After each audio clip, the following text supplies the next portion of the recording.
This episode brought to you by Audible. Audibletrial.com/horror version for 30 days free and a book to get you started. For your book recommendation, Jen. It's me. Hey guys, this week I am recommending Carrie by Stephen King. yeah. And if you've seen Jennifer's Body, you know why I'm recommending that book, because it's about high school girls and some crazy shit that happens at a dance. And it's really good. I love it. So check out Carrie. Oh, and the Audible version is read by Sissy Spacek, who played Carrie in the first movie. All right, guys, so check out Carrie by Stephen King on Audible. This episode also brought to you by Nick B. Hey, Nick B. All right, Mikey, here we go. All right. Let me tell you the truth about Nick B. He's great. He is great. Let me tell you the good news about Nick B.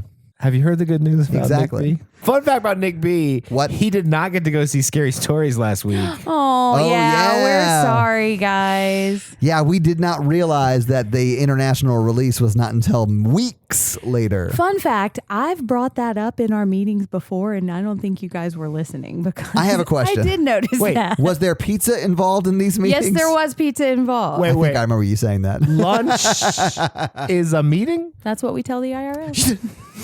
Don't tell the podcast. I don't tell them shit. Snitches get stitches.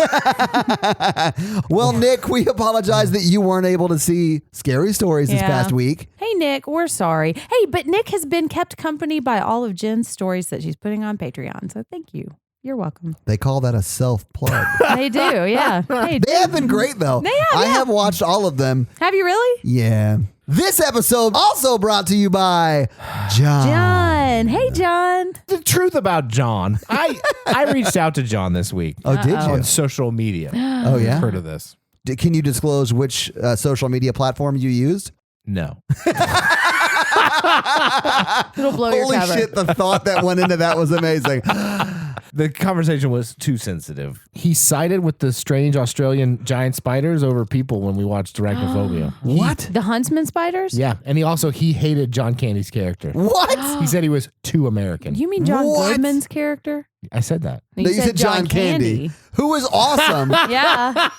but died well before John Goodman. Well, John Goodman's still Yeah, with where was John when that happened?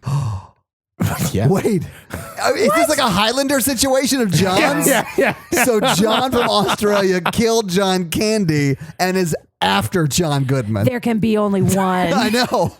Exactly. Hey, John Yeah. Goodman, watch your back. Yeah, we've got to You see get a word to blonde John Australian Goodman. with a mustache? Does he Noah. have a mustache? Noah has the mustache. Oh, guys. Noah has the mustache. All right. Guys, It's if- attached to his glasses and nose. If we're going to make up shit, we're going to have to remember what we've made up. I know.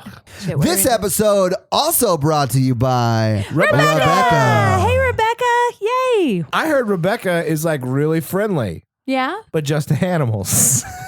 Just the animals? Maybe Yeah. she's just tired of all your shit. Yeah. Have you reached out to ask her about fun facts? I asked them to reach out. I shouldn't have to take the first step. Yeah, you shouldn't have to do any work, Mikey. Yeah. They should just come to you and Pay all live the money. and Yeah. just live in your little world. They owe it to you. Yeah, I mean, honestly, you're entitled to it. Am. An incel. Yeah. Finish the sentence. Uh-huh. Mikey is a Chad. No. I wasn't even in a fraternity. Neither was I, but because I couldn't afford it. Oh. Well, All right, well, Rebecca, reach out to Mikey on Facebook or... I think she follows me on Instagram. Oh, Rebecca did follow me. But she didn't send a message. Fun fact about Rebecca, though, I hear she's delightful and she has excellent taste in podcasts. So, Rebecca, reach out to Mikey and let him know some fun facts about you. We also want to take this time, because it's the end of the month, to shout out our You Can Get It level Patreon subscribers. Yes. Hey, guys, thank you so much for getting it. Thank you so much for getting it. Yeah. And by it, we mean a shout out on today's episode. And I feel like they just get me, too. Oh, do they? Oh, finally. We have Ash. Sup, Ash? Oh, geez. Hey, Ash. Ignore them. We have Daniel. Hey, Sup, Daniel. I've never met a good Daniel. What? Our Daniel is delightful. Our Daniel's the best. Ash is the best, too. Ash is amazing. Ash is in the Facebook group. I Yeah? see her all the time. Yeah, we interact a lot on Twitter, too. Yeah, she's great. We have Eddie. Hey, Oh, Eddie. Eddie's on Twitter a lot too. He is, He yeah. might be in the Facebook group too, but I see Is him it more on with an Twitter. IE or a Y? I think it's IE. Yeah, but I wrote it as a Y. Ooh. Oh. Fun fact Who's the about real Jen. rebel? And we have Karen. Ooh, Karen. Hey, Karen. Spelled with a U. Oh, yeah. I remember you from last month. I do You put too. And we have Veronica. Ooh, Hey, Veronica. She's really nice. She is really nice. Well, guys, in our You Can Get It level, thank you so much for your Yes. continued support. Thank you so much. It really means a lot to us. We all hope you continue to get it. We do, yeah. And thank you to our Burn It Down level patrons, too. Absolutely. We are so grateful for all of you. We're Thank so you excited. for all the levels. Yeah, absolutely. Yeah, because you guys brought this episode to us tonight. Yeah, absolutely they did. Yeah. Hey, guys. Can we bring in the theme music? Is that what I sound like?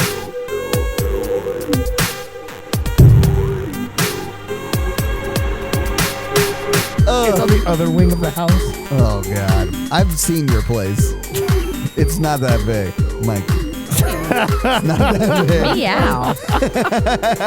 It's just me and the dog. I don't need a huge place. Listen, it's not the size that matters. It's really what wide. you do with it. Welcome to the Horror Virgin, everybody. I don't know if I sign on to that, but we're going for it anyway. Hey, I'm Jen. And I am Mikey. And I'm your horror virgin Todd, which means I don't like scary movies, and you Yet. guys make me watch scary movies. We're going to Sometimes, convince you. not today. No. Oh, that's right. I guess you guys didn't make me watch scary movies because this week the listeners made me watch Jennifer's Body. We did, yes. Because it was our August listener request.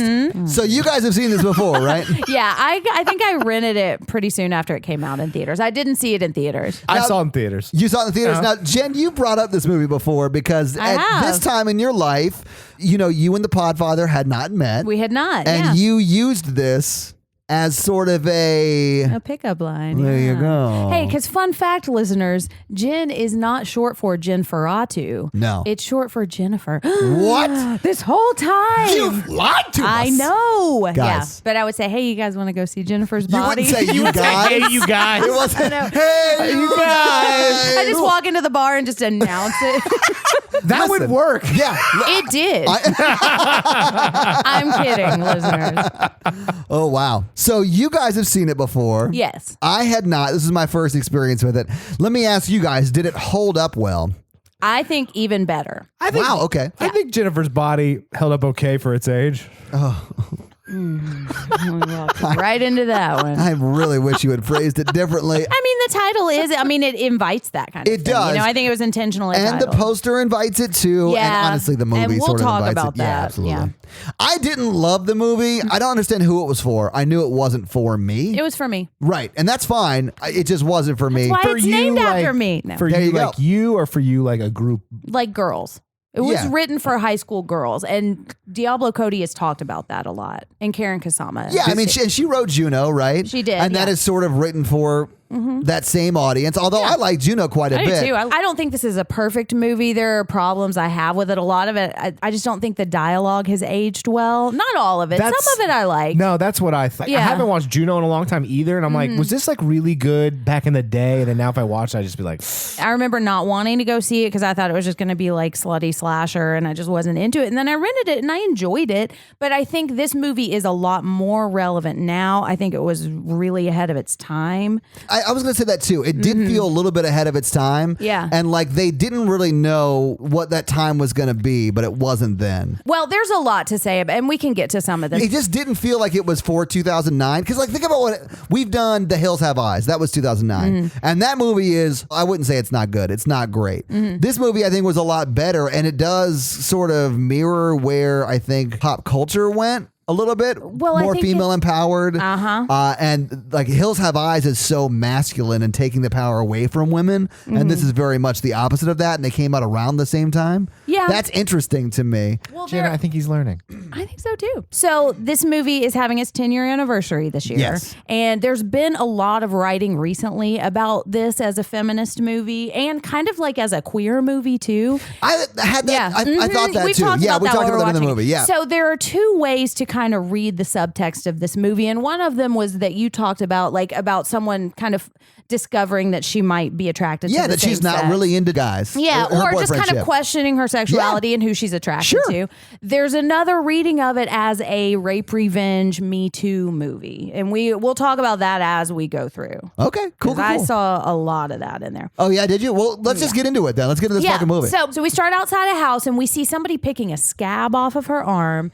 And we see Megan Fox laying on her bed, and she's watching that thing. It's like the a ski elliptical runner thing. Yeah, the guy with the long curly hair. I remember that infomercial coming on all the time when I used to watch. Oh, was that a real infomercial? Yeah. Yes. Oh, I didn't realize I that. remember that thing. So we see Amanda Seyfried, who plays Needy, Yeah. short for Anita. Oh, But I'm going to okay. say that instead of Amanda Seyfried. All right. And so we see her outside looking menacingly out the window, and it's a little bit of a jump scare. It was. Yeah, and it sort of got me a little bit. Yeah. It's not super scary, but I was like, oh shit, it's Just getting startling. real. And yeah. she's got an evil look on her face. Well, she's got a hoodie up over her head. She's like a night stalker All type right, hold person. on. And so we hear her say, hell is a teenage girl. I think it starts kind of the conversation about how hard it is to be a girl in high school and a woman in our society. In general. Yeah. Yeah. But I think that's a big part of the movie and what they were intending. to Yeah, go I can for see here. that. I can see that. And so then we cut to her in a mental hospital, and she is staring out the window. She's wearing she's wearing her nightgown. Yeah, but you can see the scars on she's her got shoulder. scars. Mm-hmm. I think she has one on her side as well. Yeah. Yeah. And then she puts on her orange is the new black jumpsuit. Yes, it is very Orange is the New Black for the first 2 minutes. Yeah, and she's walking around talking about the fan mail she gets, and she also gets mail from people that are praying for her. Yes. And she says she's a kicker. And so we see her talking to a nurse, and the nurse is like, I think you should probably get some more fiber in your diet. And bam, she just kicks this nurse in the face. She goes like throws 40 her. feet back. She does. It's almost like she might be demonically possessed. Yeah, it's almost like she has superhuman strength, Mikey. I just thought your dad was a kangaroo, and that's why he wasn't at home. Yeah, because she leaned back on her tail and really like let her have it. And she had those 2 boxing gloves and then like a little guy in her pocket. It was Yeah, it was very I didn't strange. see any pouch on her. because you were looking at her eyes. Yeah, Exactly. They were up here. Blue. they're definitely brown. All right, so she kick punches this nurse like across 9 tables, and then she gets dragged into this non-padded Solitary cell. confinement. And then she's talking about the voiceover of her town, and it's the town of Devil's Kettle. Yeah, this whole thing is like it's like a flashback. The whole movie's Right. a flashback, more or less. And this is where she's talking about Devil's Kettle. And, the town is real small, out in the middle of nowhere. Yeah, it's named after a waterfall. Yes. And the waterfall, but it goes into a hole in the ground, and scientists have thrown a bunch of red tennis balls into it, and they can't figure out where any of these balls go because apparently they didn't drive like 2 miles down the road and find them. We'll get there, Jen. We will get there, We'll yeah, get there. Listen, science has a hard time finding My favorite part about the streams. scene Right. is that those guys were wearing all this like radioactive protective gear while they threw the tennis balls down the thing. That was real In ridiculous. case a mutant jumped out and got them. Yeah. Haven't you seen The Hills Have Eyes, Mikey? It came No, I out didn't see around that this movie. time. It did. We covered it just a minute ago. Although then we see yearbook pictures of Jennifer, Needy, and Chip, who is Needy's boyfriend. Yes. And Jennifer is Megan Fox, and So she goes by Needy, her name is Anita, and she goes by Needy. Which is a weird name. right? To go It by. is, yeah. But whatever. I I didn't think write it's this kind movie. of a Diablo Cody-ish kind of name, Like, Sure. 'cause she's needy. Well, I think it's kind of ironic because I don't think she's needy. I think Jennifer is the needy one. Isn't Anyways, that ironic? Don't you think? Don't you think? Raining Yeah. on my A wedding little day. too ironic. Well, Yeah, I maybe. really do think. Yeah. All right. Anyway. All right. And so we're seeing Jennifer's a flag girl, and Needy is just sitting like staring at her with like this is love when in her they're in the eyes. gym. Oh, yeah. I honestly thought they were a couple at this point. Right. Because she's got that look and she says, Sandbox love never got. Never guys. Sandbox love never dies. Never dies. That's right. Well, yeah. And then this girl says, you're totally lesbi gay for her. I thought she said, let's be gay. No, she said lesbi gay. Lesbi gay. Yeah. Yes, which is... Either way. And that's I think it part, works. that's like just a prime example of the Diablo Cody style of dialogue that I think is just real hit or miss, Sometimes I like it a lot and feel like I can relate to it. And sometimes I think it's just a little trying too hard. Juno was full of it and it worked really well. I don't think it works really well in a horror movie. I I don't know if it's necessarily the horror movie that makes it not work. I just think sometimes it's who is delivering the line, and sometimes it's not going to work. But anyway, so Megan Fox is like spinning the flag, and she waves off it at Needy, and Needy waves back in a very googly eye kind of way. Yeah, Maybe not googly eye. It wasn't like bouncing around, but like lovey-dovey eye. Yeah, Right. My bad. Sorry. Yeah, and so I've read interviews with Karen Vampires? Kusama, and because they're so dreamy. I love Anne Rice. I do. Like as a person, I've never read one of her books. Oh yeah. She just thinks she's really funny. I think she's great. So I've read some interviews with Karen Kusama, who directed this, and Diablo Cody, who wrote it. And none of them really talk specifically about intentionally writing this as a lesbian story, but I really think you can read that in. And I think throughout the whole thing, you can sort of see it. so Jennifer, we see them talking at their locker. And Jennifer wants to go see this douchebag band called Low Shoulder that Oh my she's been God. checking out on MySpace. Oh my God. That is the most 2000 sentence. I know, man. Tom said they're really good, so we got to go check Yeah, they're them friends out. with Tom, so Yeah. they've got to be good. Everybody's friends with Tom, man. Hey, Jennifer asked Needy to go with her to Melody Lane, which is the only bar in town, to go see Low Shoulder, which is Yeah. like some shitty MySpace band. Yep. And she says to wear something cute. And then she talks about how that is a very specific thing to Jennifer. And I really enjoyed this scene because I think a lot of girls have this kind of relationship with each other. you mean where, shitty friendships? Girls are not good friends with each other. That exhale was insane. Girls But yeah. aren't always good friends Yes, with each other. I will say that. And the reason I think the point this movie is trying to make is a lot about how, and actually I have a quote from Karen Kusama about it, about how the patriarchy makes female friendships toxic in a lot of ways. Because when you have decided that you're never going to get the highest level of power, you start fighting with the people on the lower levels. And so that's what girls do with each other a lot of times. So she's saying it has to be something cute so that Jennifer can be seen with her, but it can't be too cute so that it's upstaging her. Yeah, she was said saying that I boobs can are show her thing. Right. I can show yeah. my stomach, but I can't show my boobs because cleavage is her thing. Exactly. Something And like so that. it just shows how insecure Jennifer is, and that so much of her self-worth and her power is based on her appearance. And she has to surround herself by people that promote that appearance that she has. And that is all to try to get power in a patriarchy. I liked this. I feel like this spoke to kind of in the same way Assassination Nation did, just kind of the experience of being a teenage girl. And we don't see that in a lot of movies. I feel like this movie does it a lot better than Assassination Nation did, Absolutely. but probably because it was written by a woman and not by a man who's using exploitative things to try and convey a message that is counter to the way he's delivering the message. So she's getting ready and she's trying on these outfits and she's trying to find the perfect amount of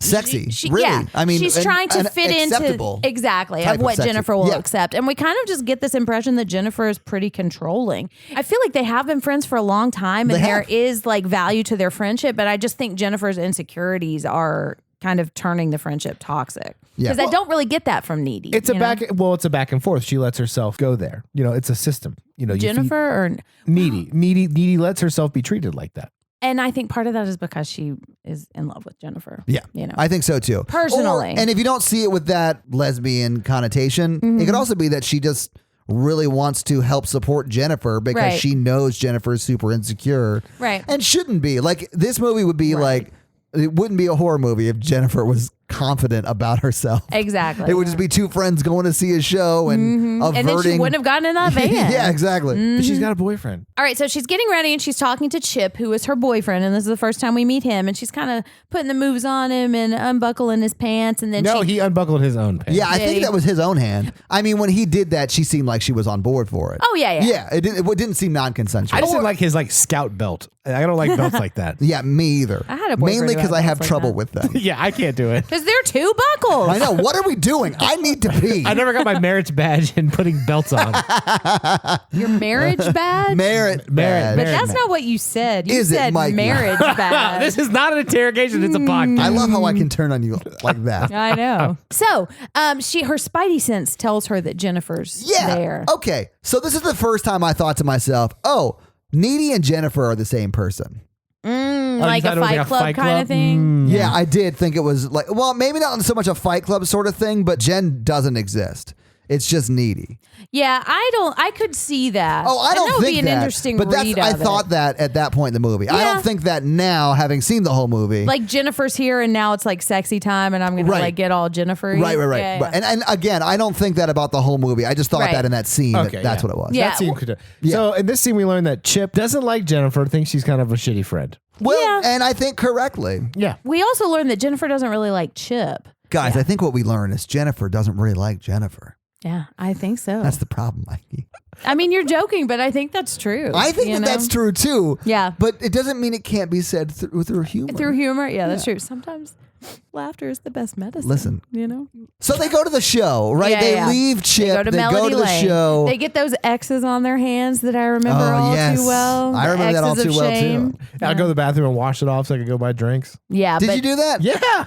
In I college. don't drink, so like I would always leave the X's on my hand. all right, so she's got her X's of shame, and we see a guy named Craig wearing his Letterman jacket. Don't we all there. have our X's of shame? Yeah, I think we do. So then Burt Macklin shows up. Burt Yay! fucking Macklin. I love him. Wearing his shades. I know, yeah. And he's in Police Academy. I know. That's Chris Pratt if you didn't watch Parks It is and Rec. Chris Oh, Pratt. yeah, sorry. And if you haven't watched Parks and Rec, what are you doing? It's on Netflix. So Chris Pratt shows up. And we find out he's swinging a huge dong. Not because we see it, No, we don't but see we it. find out in just a minute that Jennifer is hooked up with him. Yes. He's an And adult. she couldn't sit Can we right talk the next about day. this? He is an adult. Yeah. He's in the police academy as an adult. He's more of an adult than she is. Are you saying he's a friend of Ramon? I'm definitely saying he's a friend of Ramon. But we don't know how old she is. And you said you think she's 18 at some I point. definitely think, well, she's 30. I mean, let's just be honest. Now she's talking to Needy and they're about to go hit on the band. And this is the first time she grabs Needy's boobs from out of nowhere. Oh, yeah. And Yeah. she does this a lot. In fact, She does. Needy's boobs are squeezed a lot in this movie. Not by her. No. Yeah. In fact, never by her. But she's talking about how her boobs are powerful. And I think this is something that we see throughout the movie. Like she's using her appearance as kind of a weapon Yes. against men. Right now she's using it to just get what she wants. But later on, I think she uses it against men for revenge. And I love it. All right, but she says her boobs are smart bombs. And then they go. Is that what she said? Yeah, she I did. missed that part. I knew she 'cause said you were something like saying, that. what's but- happening? Why are I they grabbing know. her boobs? Yeah, because she was getting molested by her friend Jennifer. So she starts to go talk to the band, and they are just the douchiest douchebags of Adam all Brody time. plays the best band douchebag I've ever seen. I know, and I hate him so much in this movie, but that's because he does You're such supposed a to. great job. Yeah, I think I hate him too, but he does a great job at his character. Yeah, and she's getting all kind of nervous flirting with him, and you can tell that she really Yeah, likes she him, you know? honestly sounds like she has some sort of cognitive disability. Like she just loses the ability to speak when she's talking to Adam Brody or whatever his name is. In contrast to the rest of the movie, she does not seem like she has a whole lot of confidence in herself, or Yeah. she doesn't speak with like authority well, or that's what I was going to power. say. Yeah. This just kind of shows that she doesn't have that self-confidence. Right. And I think her as a person, like these are really the only scenes we see her as herself too. So I think Yeah, the only time you see her talking to anybody who's not needy, she talks like that. She's very unconfident, very sort of self-aware and sort of, yeah. Yeah, or when it's somebody she wants something from, because Yeah. she already knows that Chris Pratt will do her, and she knows that other guy who hit on her is into her. Well, she's but when already she done wants Chris to Pratt. get that power of the attraction from somebody else, I think she gets really self-conscious. She offers to buy them a drink too. Yeah, I think she Flag actually has shot. Chris Pratt buy them because she does. goes and talks to Chris Pratt and then comes back. We don't see that scene, which is the scene we should see because she mentions like I'm going to play hided boob or Pikatit or Kitty- whatever Pikachu. Titty, no. Titty pop. Pika kitty. Pikatit. Titty poo. Titty bar. Titty poot? Titty poo. No. That's a very different Don't thing. say the word titty much. I don't either. I don't really like that word. You don't like the word titty? Whatever she called it, she says I'm going to go play whatever with the Pika bartender. kitty or something? I think it was more boob related than kitty Oh no, related. yeah. She says titty. It's implying that she's going to flash the bartender. For Right, drinks. and then we don't see that. We just see Adam Brody talking to his band about, do you think she's the one? Yeah. And Yeah. as sexual as this movie is, we don't really see any nudity either. No, you don't see any. I guess Yeah. there's some suggestive scenes. There's a lot but of suggestive no nudity. Yeah. but you don't see any of it. So this is when Needy overhears the band talking about is Jennifer the she one. has like super hearing. She's over there by a pinball machine. Listening to Pinball the- machines are loud. Yeah, listening to the Who, slapping on the sides, Mm-hmm. and she hears the band like, do you think she's the one? No, do you think she's a virgin? Yeah, and they said no. There's one like that in every town. She's definitely definitely not or she's definitely. Anyways, they're arguing about that, and then Needy, to her credit, comes up and says, "Dude, You're talking back about off." my best friend. Yeah, and she is a virgin, and this is interesting. Yeah, because one of the other bandmates was like, she looks kind of slutty or whatever. right? Which isn't untrue. No, she looks like she's 30.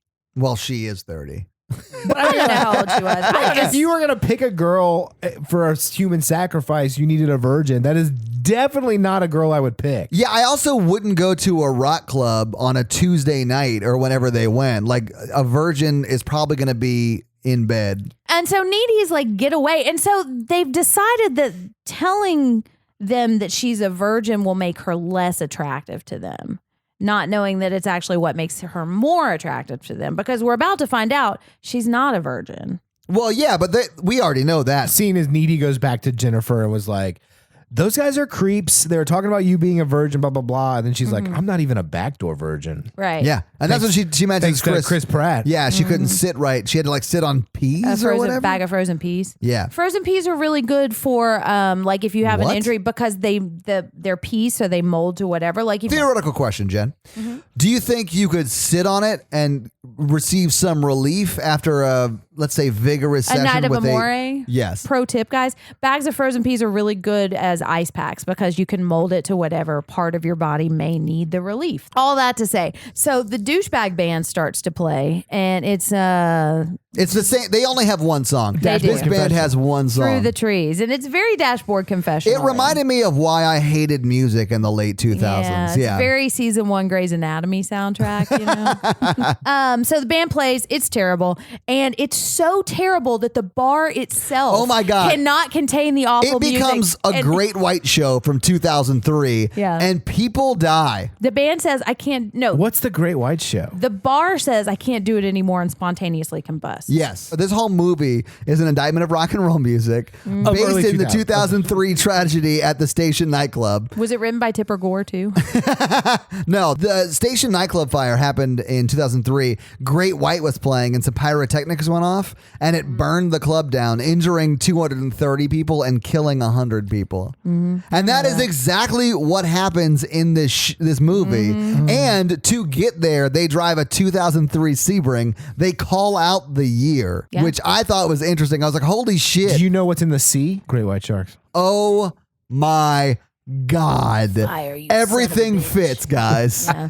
Great White is responsible for Jennifer's body. It just makes too much sense, Jen. All right. So we're seeing the inside of it, and it's kind of brutal because people are like stepping on other people. Well, yeah, so the it's club- Panic at the Disco. So the club catches on fire, and it is, as you say, Panic at the Disco, and everyone's leaving. Needy is like, "Hey, come with me. I can get us out of here." But So Jennifer and Needy sneak out the bathroom door. yes. Anyway, so they get into the parking lot and they run into Low Shoulder, who is not helping anyone escape the club. He's like got his glass of whiskey and he's just wandering around the whole time nonchalantly you're hearing talking. people scream and die, and like people are coming out on fire. Yeah. Fun fact, I think one of those people may have been Diablo Cody. No she shit. asked to be in this scene. Yeah. Oh, I think awesome. she ended up regretting it once she knew how like technical it was going to be for her to be on Yeah, fire. stuntmen and women, it's a dude, hard They earn job. their money. Hey, shout out to you, stuntmen and women. Yeah, Adam Brody walks over with a Scotch whiskey in his hand. He's like, "Hey, you guys want to smash or whatever?" Right. Well, okay. I wrote down some of his dialogue because I thought it was really funny. He said, "I'm just in survival mode and I just want to go somewhere safe. And right now, that's my date rape van." He doesn't Does say he say date rape van. van? No, but he says, "Right now, that's my van." He's like, "This one's in shock. We got to get her into the van." But he's just very nonchalant about it, very creepy, and he might as well be putting roofies in everybody's drinks. But I will say she goes willingly. They She don't drag. does. Jennifer goes willingly. Right, yeah, she does. Needy is like, "Fuck this shit, I'm out." See, I thought this was all part of like the demonic ritual You because mean the fire? yeah, the fire, and that she seems sort of like mesmerized, Glamored? glamored. Yeah. They call that dignitized. Well, Jen. if that ever Jen, do happens, you hear what I I'll, said? I heard Jen, what you said. Yes. Dignitized. No, I heard. Yeah. Is it because it like Trying to decide if I'm swings going to back and comment forth on like a it. pendulum? Yeah. Look into my good eye. Boy, sorry. Oh my God. Oh my God. So So- Jennifer gets into the She does get in Brody, the van. the Brody rape van. Yeah, and Needy's trying to talk her out of it, and she's walking away, and she gets in the van, and it's just really sad because she's just sitting on the floor of this van next to this creepy band dude, and she kind of has a look like she might be regretting it. Yeah. And then the door closes. So Nikolai, Adam Brody, gives this super smarmy douchebag smile to Needy, like, hey, we got your friend now. And then something explodes right behind Needy. Yeah, because the club is still on fire. It is, yeah. People are still dying. Yes. And so she gets in the van and it's sad. And then Needy says she knew something awful was going to happen. And she has a lot of flashbacks to when they were children. And It's really just the one flashback to when they were in the sandbox. yeah. And things happen, but it's really Right. just the one flashback. but I think it's intended to imply that there is a lot of foundation to this friendship. And that's why she's still friends with Jennifer, because they've been friends forever. They've been friends for years. Right, Yeah. right. Okay, so Needy gets home and she calls her boyfriend and she tells her two things that have happened. First, I think it's that Jennifer is gone, and then it's that the bar exploded. Yeah. He sort of buried the lead, like the Right, bar exactly. exploding. And he's a good boyfriend. Like he is. sits up and he's like, "Are you okay?" Yeah. But he's not a great boyfriend. I feel like he don't does know. a He's pretty in good high job. No, because I school. would have been like, so how many people died? And she was like, lots. And he's like, well, do you want to just call me back? Or like, he should have just gotten up and gone to her He does house. offer to go over there, and then Yeah. she says You don't no. offer when someone's in shock after watching dozens of people die. He's also in high school though, and I Yeah. feel like it would have been harder to get out of your house. Like if you're in college or you live by Or yourself, you can tell just your drive. family, my girlfriend just saw 30 people die burned up in a fire. She's really upset. Can you guys take me over there? Yeah, and then her best friend drove off with Great White. Right. I mean, low shoulder. And we also know that her mom's not home too. So Right. yeah. Yeah, I mean, and listen, aside from the one time he hurts Needy, I think he's a 'cause pretty he's too stand-up big. dude. Yeah, because he's too big. But like, he may be too big. We never get clarification on that. pretty I have sure never said that during sex because you want to set their You don't say expectations it during, low. you say it after. when Anyway, they're sitting on peas. all right. So she's alone in the house and she starts to hear a noise and we see something behind her. Oh, And that you did shadow. get a little bit Yes, scared, like okay, yeah. so some of this stuff was scary. Yeah. This movie overall was not super scary, but some of it was creepy, and then there were a few jump scares. I did and this not- was creepy. It wasn't Did jump not scary. think this scene was scary. So she looks out the door and she looks, and it's a very scary story, Z, where she's looking all over the house trying to see. Actually, it's more like sinister. Like she looks Yeah. down in the basement, she doesn't see anything, and then eventually she turns around and it's Jennifer with blood all over her. Yeah. yeah. And the outfit she was wearing at the Risky Kitten or the Yes, Melody but it's, Lyric like, or whatever torn the up. bar was called. It's like Yeah. torn up. She doesn't look good. Yeah, and this is, I think, one of the parts that creeped me out a lot. Is she just stares at her and she's got blood all over, and then she really slowly makes this like evil smile. I hated it. You know? Yeah, it was really creepy. Yeah. I think because when she smiles, when you finally see her teeth, they've got blood all over them. Yeah. And then she goes to the fridge, rips up some Boston Market on the floor and starts eating it, and then screams like a Banshee. banshee. That's fair. Like yeah. a demon possessed person. Yeah. And then she vomits tar onto I almost called her Amanda, onto Needy. And it's, all over the floor. Yeah, all over the floor. And then it's like does this needly, very 2009 effect. Obviously looks like she's been super assaulted, and it looks terrible. Yes. Yeah. I kind of got mad at Needy because I wanted her to like call the police. She That's does try right. to call the She police in the does scene. try Yeah. to, and that's the next thing that happens. She actually and tries goes to the get hallway because her she phone. left her cell phone in the hallway and tries to call them, and then Jennifer like slams her up against the wall. Yeah. Doesn't she molest her again? She kind of does. She starts like kissing the side of her neck. That's what it was. And yeah. she talks about this later on, and she's saying that she was just really hungry, but she cared about Needy so much she didn't want to hurt her. Right. And that's why she leaves. We don't know that's what's happening right now, but we know because she But explains it then later I in would the call movie. the police. And she might. I don't know. No, she just went and cleaned up the floor. yeah. We know that because the next scene, I believe it's the next scene, is her in class with J.K. Simmons with Mr. Hook. Oh, Right. gosh. I love him Best so character in the much. movie. He was great, man. I really did like him. But he's a teacher and he's explaining, hey, like 30 people. No, 8 students and a teacher, or just like a bunch of people No, died, 8 right? students Including Ahmed, which will come back later. Yeah. Yes, we find out more about him. and the Spanish teacher, Yeah. Senorita.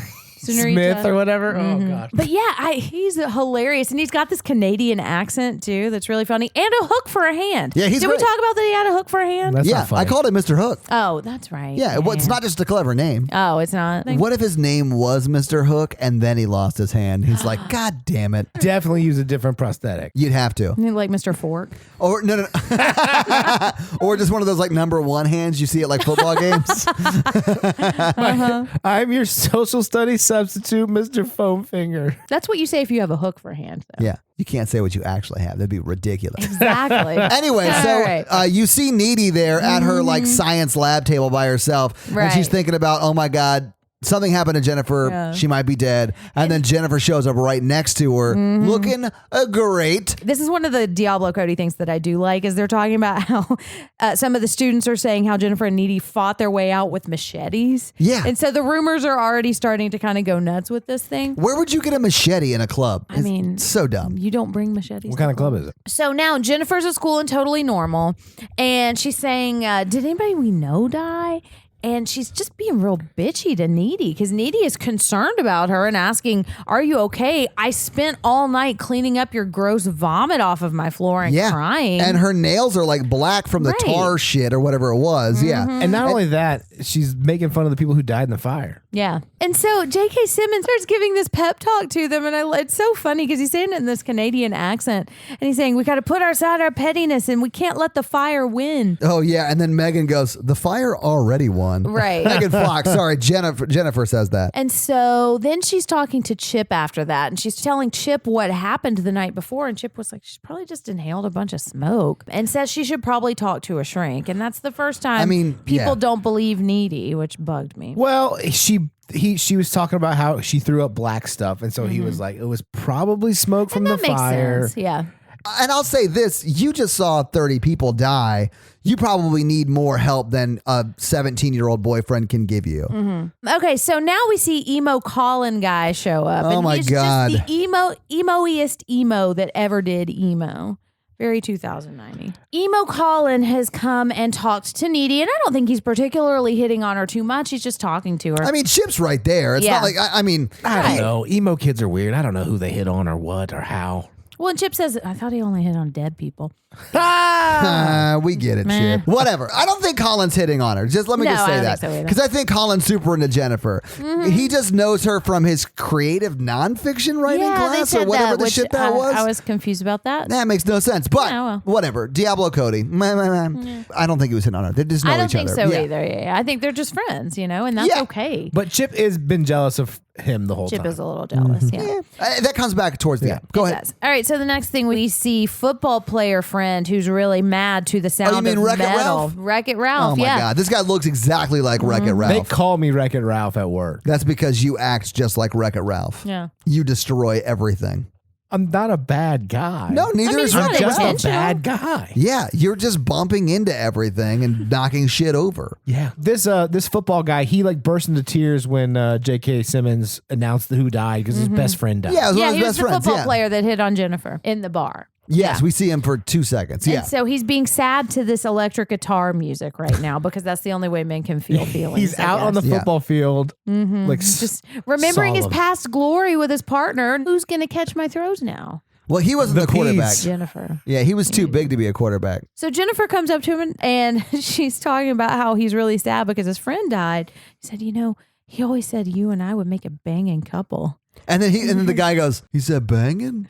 Which I did think that was funny. That was pretty funny. Yeah. He's like, he said banging? I don't know and why then that she was just funny. grabs his hand and puts it on her boob. Yeah. Feel my heart. But like girls' hearts are underneath their boobs. That's true. This was a total hitting on thing, though. Oh, yeah. I mean, She's she got was lust in definitely, her yeah. eye. Yeah, she She wants to was eat definitely him. trying to eat this dude. Yeah. And she said, come with me in the woods. It's what Craig would have wanted. Yeah, I can get rid of your sadness. And she does. She tries to jerk out some sadness. She does. Yeah, they're making out in the woods. She starts taking her clothes off and taking his clothes off. Meanwhile, all of the animals of the forest are swarming and watching. Yeah, I don't understand why that happened. I don't either. And I think that's one of the things that I wish there had either been more explanation for or just not included. Yeah, because it felt like that was going to be a clue for something, but it wasn't Yeah, a it clue felt for like anything. Snow White. Yeah. It sort of did feel like Because Snow there was White. like two of each animal looking at them making out. You're thinking of Noah. Yeah. You don't think those animals on the ark watch Noah get down? You're at sea. There's not much to do. I mean, I get it. Sorry, I'm going on a tangent. So they start making out. She's saying, "Oh, you miss your friend, right? Well, you're going to see him in just a minute." And that's when her jaw starts to distend. Yeah, it's real scary. Not in Yeah. a good way. Oh, geez. No. That's when her jaw starts to really. I mean, Like a snake, detach. Yeah. Yeah. And she comes at him and she's about to eat him. And she does. Yeah.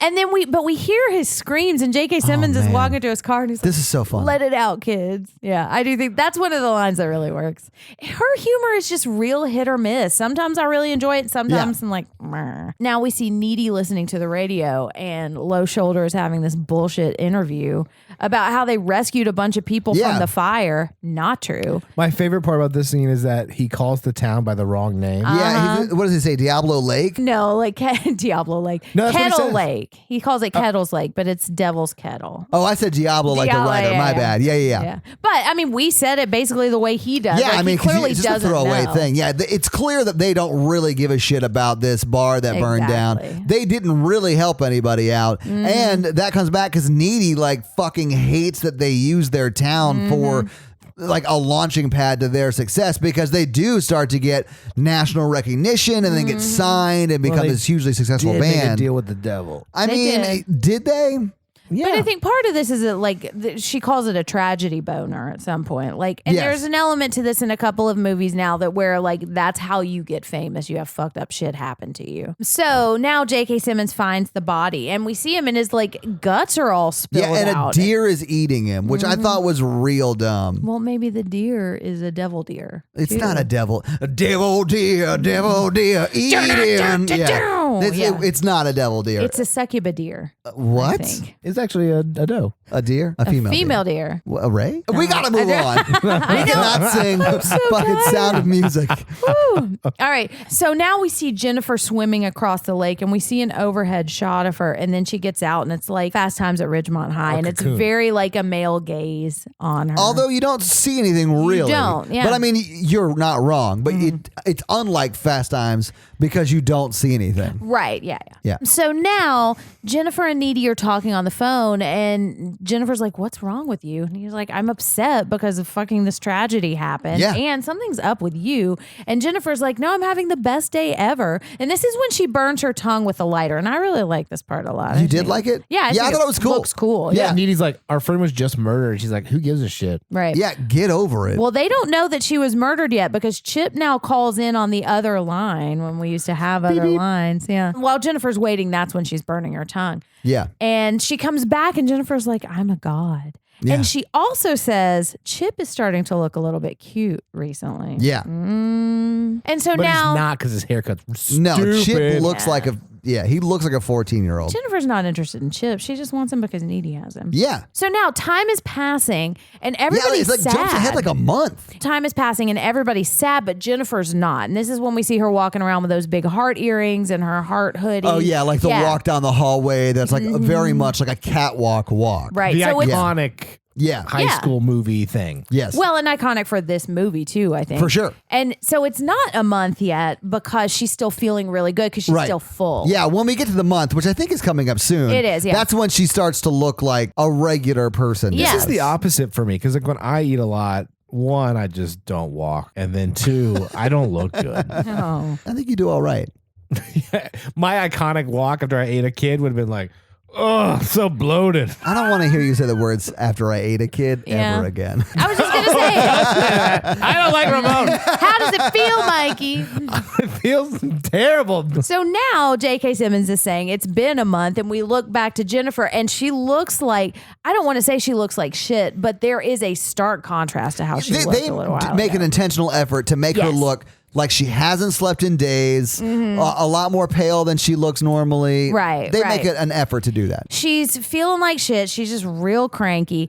And J.K. Simmons is talking about how this Through the Trees has become like their unity anthem. Well, which the is Through the Trees is bullshit. the Low Shoulder song Yes. that they played while the club was burning Through down. The trees. Yeah. And they say 3% of all of the profits will go to families who have suffered loss. Of that song. Not even loss of this tragedy, just families who have suffered loss. So, like, if their mom. It said the fire. I think it said of the town. I honestly can't remember it. And it doesn't really matter because Needy just points out that 3% is nothing. What are we going to do with the other 97%? Exactly. That's real crass. Yeah. And then I think she gives the incorrect definition for the word She crass. definitely does. Yeah. Crass it just means inappropriate. And she's also saying, look, they didn't save anybody. I was there. And that girl who called her lesbian gay at the beginning was like, it was on the Wikipedia. It has to be true. Yeah. So now emo Colin is back. And apparently Jennifer's been flirting with him all through whatever class they have. She's kind of being a jerk about it. Yeah, I mean, well, she doesn't really want to go out with Colin. Right, She she has doesn't. no Who would? desire to. The only time she flips that script is when Needy says, I don't know, I think it's kind of cute. Exactly. And then immediately yeah. she's like, oh, yeah? Well, and I think that kind of, like, I remember in high school, like, if you don't want to like somebody who's not socially acceptable for you to like. I'm not saying that's okay. I'm saying that's a thing that I'm sure it kids is a are thing. like. That happened to me. And I would definitely say it's clear that they're in different social circles because Colin Yeah, is. because he dresses differently. Yeah. Yeah, and he kind of abandons it in the middle when she doesn't know what the Rocky Horror Picture Show is. Well, he It's goes, Yeah, like, who doesn't know what the Rocky Horror Picture Show High is? schoolers don't know what it is. Whatever, bro. I knew what knew the it Rocky was in Horror high Picture Show was in school. high school. Yeah, Well, some of us didn't take drama, friends. Yeah, listen. Yeah, we I used to didn't do take the drama time warp either. before every play. Yeah, don't dream it, Mikey. Be it. I don't know what this Team is. chair. Team No, chair. fuck yeah. I hate Yeah, team it's just chair. a chair Have to you the not left. seen it? Rocky Horror? Yeah. Yeah. We are going to go to a Belcourt midnight showing. Yeah. It's so late. I'm going to bring, not tonight. We'd have to leave almost immediately. But it's awesome. Like, if you guys haven't been to like a sing-along showing of the Rocky Horror Picture Show, go. It's a lot of This fun. is a funny joke because he's like, do you want to go see the Rocky Horror Picture Show next weekend? She's like, I hate boxing movies. Right. And then he's like, fuck it. Yeah, he's like, oh, whatever, And he should man. have trusted that instinct. Yes. He should have, because also boxing movies are all awesome.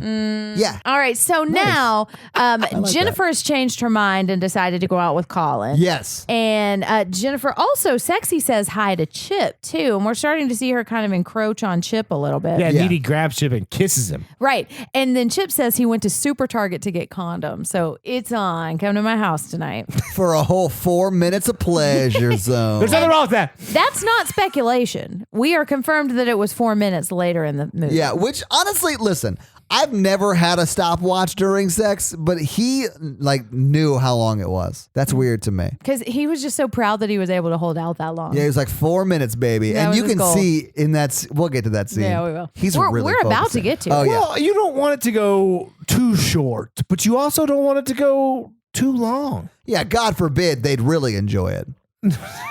No, but I mean, like, you overthink. Know what I'm saying? Is this a joke? I don't know. Am I still talking? Like 2 hours later, you're like, what's wrong with me? That's when you're supposed to see the doctor. That's 4 hours. 2 hours is like golden. You can make it 2 hours, man.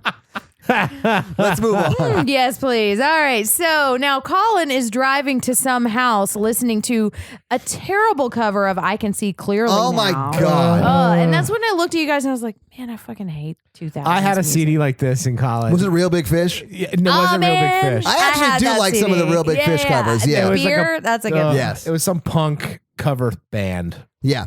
So anyway, Jennifer nailed it, man. texted Colin. She's like, I'll text you my address. You just come over tonight. Yeah, but she does not give him the address to her house. She gives him the address to an abandoned neighborhood. Well, it was 2009. The It was. economic collapse really hurt some neighborhoods more than others. Yeah, our Yeah. neighborhood at the top of our hill was abandoned or just empty lots for like 5 years. Yeah, and that's sort of what this is. Like, he's driving down one street, there are houses. He turns down to go down another street, and it looks like the same style of house, but they're just not completed. Right, it's like right. they started to build them, and the company went under, and they just Yeah. had to abandon the project. But he pulls up to, An abandoned house. yeah, and he breaks through the window. And I mean, he just wants to get laid Well, real no, bad. the window okay. is just plastic. And listen, I'll say this, man. When I was in high school, I did some dumb stuff to make out with chicks. So we all talked about how we had done weird stuff at that time period in Yeah, our but lives. like it was planned together. Like, sure. Yeah. if I knew a girl who looked like Jennifer who texted me to come over to like watch a movie and I show up and it's an abandoned, boarded up house,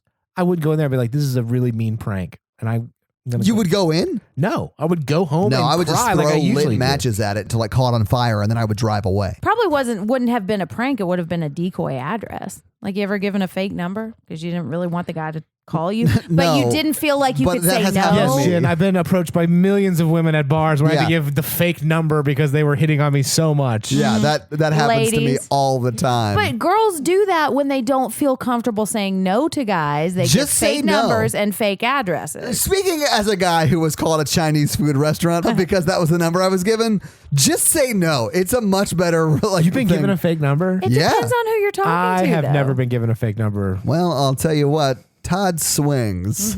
Sometimes he connects, sometimes he doesn't. But you say just say no. But you're the kind of person Yeah. who could handle that. Not all guys are like I mean, that's that. fair. And Some guys listen, get mad at girls when they reject them Well, because they that's feel like the dumb. girls are obligated to go out with If I them. felt like that, I'd be mad all the time. I used to tell people this all the time. Like if you ask a girl out and she says no, whatever, that's fine. If she had said yes reluctantly or whatever, the date would have sucked. She did you a favor by saying I've no turned some reluctant because she's yeses not around. You have not. Yeah, the ones that you got married and lived forever happily with. Okay, but so the lesson, all that to say, the lesson here is, guys, make girls know or let girls know that it's okay for them to say no if you hit on them. Don't be dicks when they say no, and then they'll stop giving fake addresses and fake numbers out. Also, don't hit on a girl at her place of work Yes, never. because that's super weird. And don't hit on girls at the gym. Yeah, and don't hit on girls if you are in a position of power over them, like you're their employer or Right. something like that. So while Jennifer is about to murder Colin, we're cutting back to Needy and Chip having sex. Yes. And they're talking about this condom that he got at Super Target. And Well, yeah, because they're just sort of making out. Yeah. And same with Colin and Megan Fox, whatever. Jennifer. The title of the movie. I Right, forgot the right. title of the movie, also guys. the name of the person you looked at when you said that. Oh, yeah, I was looking at Jennifer. All right. God. And so he finally gets up into this house. Yeah, he does. He finally walks into this house. Yeah, he does.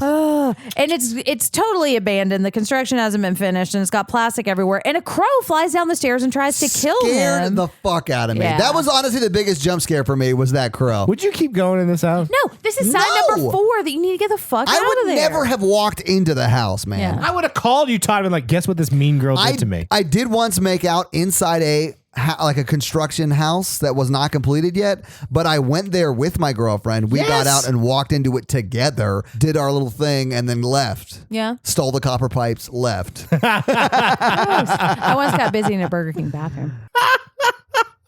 The Humpty Dance. I was quoting the Humpty Dance. It's your chance to do the hump. Is that a I lyric once from the got busy song? in a Burger King bathroom. Yeah, listeners, have Shit, heard me. I really thought you would I was like picturing Oh, no. you Yeah. having Well, sex no, with the king in a Burger King bathroom. the king from the commercials. You let me wear his crown, guys. Yeah. No. Jen, you could have been the burger queen. Was it a Whopper or a Whopper Jr.? Yeah. That's a junior friend of But no, Ramon. that's from a song. That did not happen. I'm a McDonald's girl. What? I'm just kidding. Now Right. I'm picturing Ronald McDonald. So he gets up to the room, and Jennifer has urban legended it out this room. She's got candles all over the place. Legended. Yeah, I mean, you're not wrong. She has like scaffolding built up with candles all around it and like a blanket on the floor. Mm-hmm. And there's music playing. Like, honestly, it looks like it sort of could be like a really sort of romantic Yes, thing. I know. Except Jennifer didn't know Colin existed really until Exactly. earlier that day. She doesn't even know his last name. Oh, he asked or her. what Rocky Horror Picture Show is. Oh my God, which is a worse offense to me. Yeah, I true. don't care if you know my last name. You need to know who Dr. Frankenfurter is. Exactly. Yeah. Not me. Love knows no name, Mikey. All right, so she's trying to seduce him, and she's saying, "This is our house. We're going to be mommy and daddy." And then she tries to kiss him, That might work for me. and he's like, "You don't even know my name." Like he's on. He knows that this is. there's Yeah, he knows something something's up. with this. Yeah, But he's still there. Like, yeah. Yeah. he's dumb. Think with your big brain, bro. And so now it's not just crows, rats are coming in, and she's taking his pants off, and then she gets these really crazy like cat eyes, and I really liked this. I thought part. this was a pretty cool effect, too. I did, too. And he's like, what the fuck? Yeah. But He was like still into it. he's still kind of into it because she is so beautiful, like that when she's kind of got this like Disagree. evil look, it works. I think I almost like her Nah, looking more I'll- evil. All right. So now Colin starts to back up because her eyes got all weird, and he accidentally stabs himself on some kind of construction thing because they're in a would have been active construction site if not for the recession. Right. She starts to like break his arm, and she says, "I need you frightened." And I don't think that's because of her evil succubusness. I think that's just because she wants to get power over this man because she's angry about what's happened to her. So I kind of see her. That would probably be the rape revenge part that you were talking about, right? Yeah. I mean, and there's other things that kind of play into that too. Yeah, but this I is think definitely so. one of those moments. Yeah. I think so. She's taking her power back. This is how the patriarchy hurts men, because lots of times men who haven't done anything wrong are the victims of this rage that women have because the men that they were hurt by, they can't do anything about. Yeah, I've seen the show Snapped. I know exactly what you're talking about. Wives with Knives. Deadly Women is my preferred. All three of those great shows. Check them out. All right, so now Needy and Colin are having sex because Jennifer's just eating him. We hear him screaming. Yeah, because she's eating his stomach, and you're seeing that like in a silhouette. Like, you don't really see much, and but you she's see on top of him. Yeah. Well, yeah. Speaking of people who are on top, Chip is now on top of Needy, and he's just going at it. Yeah, and she's staring at the ceiling, and blood is starting to come through it. Not a lot of eye contact on No, this. she's not enjoying. Well, okay, I don't want to project. She seems like she's not enjoying this at all. Yeah. This is what I wouldn't die in this movie because if like a really attractive woman was like, "You want to come back to an abandoned house?" I'd be like, "Oh, you're obviously going to murder me." Yeah, she looks like she doesn't want to have sex with you. She looks like she wants to steal your money and buy meth with it. Oh, okay. Mike, you just had an epiphany. All right, so she sees blood on the ceiling, and she sees Jennifer perching like a little gargoyle over a chair with Jonas's dead body, kind of like these ghostly images. I'm not exactly sure what this is supposed to I think it's just like a projection. And it does seem like at this point that she can sort of see what Jennifer is either doing or what she's seeing. Right. Because this is when she starts to realize that she needs to go check on Jennifer because she makes excuses, and the next thing you see is her running to her car and driving away. I guess just leaving Chip at her house. Right, yeah, to wonder what he did wrong. It was probably because he was too big. Oh, yeah. Which is what he asked. And I thought that was really funny. Because she's making noises like she's seeing Jennifer eat Colin. And I think at first Chip is like, oh man, she's really digging this. And then he realizes she's not digging it. And he's like, oh, did I hurt you? Am I too big? Yeah. Yeah. Which is funny. Definitely, if a girl started crying in sex, that is not my default. No. Am I too big? But okay, so if you're looking at this as the story, if you're reading this as Needy discovering her true sexuality. I say. That's what I thought too. Yeah, you could see this as her feeling guilty for being with Chip or being with Chip, but really thinking about Jennifer. Yeah. When I have sex with a woman and she cries, I just go, am I too big of a mistake? Well, that scene cuts pretty quickly after he says that. So maybe we just missed that last half of the line. All right, he That's looks gotta at it be and what he it is. says, I've made a huge mistake. No, that's what she was saying. No, she was like, I made that's okay, a A mistake. medium-sized mistake. Yeah. Listen, it wasn't big, it wasn't small, but it was a mistake. I've made an adequate mistake. Let's just move on. It won't be happening again. Adequate is I'm down with that. So now Needy is driving away, and bloody Jennifer jumps on the car and smashes the windows. Yeah. And so Jennifer's chasing her, and she's flashing back to the night of the fire, and she's starting to put two and two together, I think, because she's seeing Jennifer looking similar to the way she did when she surprised her in her house and puked all over the place. Yes. Well, covered in blood, like she had been through a murder. Right. Yeah. Yeah, or assaulted. And so she gets into her bed, and surprise, Jennifer's there. And she said, hey, we used to sleep together all the time when we had slumber parties when we were kids, and it was fine. I don't want to jump to any conclusions. I mean, I don't think it's inappropriate for two adult women to sleep in the same bed, even if they're just friends. No, I think so too. Yeah. So, and she starts looking at Needy, and she's playing with her hair, and then they went, oh, you're waiting for me to describe it? Yeah. Okay. Yeah. Hey, say it slow. Describe it slow. Keep going. I got a needy. A needy for needy. Oh my God. All right. And I mean, yeah, this scene is a little. Anyways, so Jennifer's playing with her hair, and then she kisses her, and it's really close up on their mouth. Hang on. We'll probably get sued for that. Jennifer is playing with Needy's hair and starting to like stroke it and just talking like really seductively to her. Yeah. And then they kiss, and it's like a real slow motion kind of thing. And it's really real close on their lips. And like he kisses back. She does. She's not into it. Right. Yeah. Well, so she kisses back, and then like they lay on the bed, and Needy is on top of her. Yeah. And they're like making out. Yeah. And then all of a sudden, Needy pulls back. And it's like, what the fuck is happening? I need to call the cops. Been there, Jennifer. Yeah. I have been in similar situations. Well, and so I was the way I read this is I think part of the text of I think Needy is in love with Jennifer, and I think this is her so too. like finally like exploring herself, but she's not quite ready to commit to that. Right. But I also see it as Jennifer, again, using her sexuality, because I think Needy is starting to see things that are fucked up. And I think this is a way that Jennifer is trying to manipulate her to get her back on her side. And so I've been reading a lot about this recently. And I think it's that how to seduce somebody. Well, no, I don't need to read about that. No, I've been reading about like her character and like how she uses this, and is this anti-feminist when she's using this sexuality. And I think that it's like because she is a succubus at this point, and I don't think she has to use sexuality to eat these men. I think she just does because that's what she has and that's what she knows, and it works. Yeah. And I think that's what she's doing with Needy at this point, and that's what I see in this scene.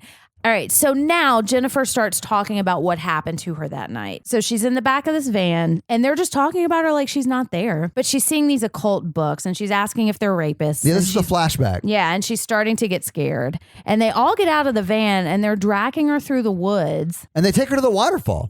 And they tie her up, And they're talking about how they want to be famous, and you can't just be on Letterman anymore. They want to realize how hard it is for an indie band nowadays. Yeah, we're all so cute. We want to be like that guy in Maroon 5. And so they're going to ritually sacrifice her, and they're telling her that, and they're like, and one of them is going to wear your face. That's not true, but the whole thing, everything else is going to happen. And it's really upsetting, and she's screaming and trying to get them to let her go, and they're just laughing. Yeah, they're sort of heartless, horrible people. Yeah. And then they start singing fucking Tommy Two-Tone. Mm-hmm. Yeah. Yeah. And then they start stabbing her while they're singing Jenny, I've Got Your Number, laughing at the chorus whole part, time. yeah. Yeah, so a lot of what's been written about this recently, and a lot of the reason it's been called a Me Too-esque movie is because this, for survivors, reminds a lot of people of listening to Dr. Ford giving her testimony of having people laughing on top of her while she was terrified and thinking she was going to die. And so that's what a lot of people have seen a parallel to this movie. And I think that leads into... But that happened way after this movie came out. It did happen way after. So this movie is like way predates that, which I think is a good note for this movie. Her story is ahead of its time. Her story isn't unique. So it's like... No, that's what I'm saying. People laughing over them and talking about it and stuff is things that has happened. And it's not necessarily the laughing over. It's just the treating a woman as if she means nothing to them and she's an object and she's just there for their pleasure. And that's something... Or for their ritualistic sacrifice, which is exactly what happens here. Exactly. But she's not a virgin. She's not. So things don't go as planned. So they say they're going to butcher her, and they're like, and we'll even write a song about you. That'd be good for a fan, right? And she says, it should have killed me, but it didn't. But so they throw the knife into the waterfall. All right. So she's talking about how she just woke up and then she found her way back, and she didn't want to hurt Needy. And this is what we were talking about earlier. She's like kind of kissing her neck, and you can almost see her kind of thinking about whether she's going to eat her or not. And she said, I just cared about you so much I didn't want to.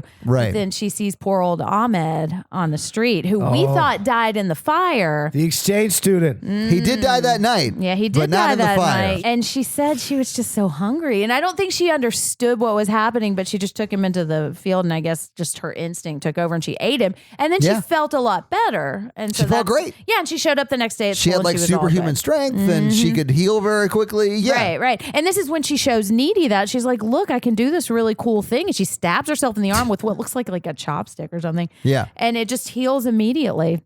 And she said when she's full, she feels really good. Yeah, it's like some X-Men type shit. I like your metaphor because it's like if she takes the power back, it temporarily makes her feel better, but inside she's still broken. Yeah, and when she's putting the makeup on, we're going to come back to that. Yeah, I saw that a lot. And if you look at the cycle, like Needy's looking like she feels uncomfortable. I can't remember if she actually says anything about it, but then Jennifer says, Needy, you should talk to somebody about these delusions. So this, again, it's like almost a threat, like they're going to call you crazy. Yeah. if you tell anybody about it. It's almost like she was gaslighting her son. Totally. Yeah. Yeah. Because we've already seen Chip say that. And Yeah. she's like, yeah, like Chip.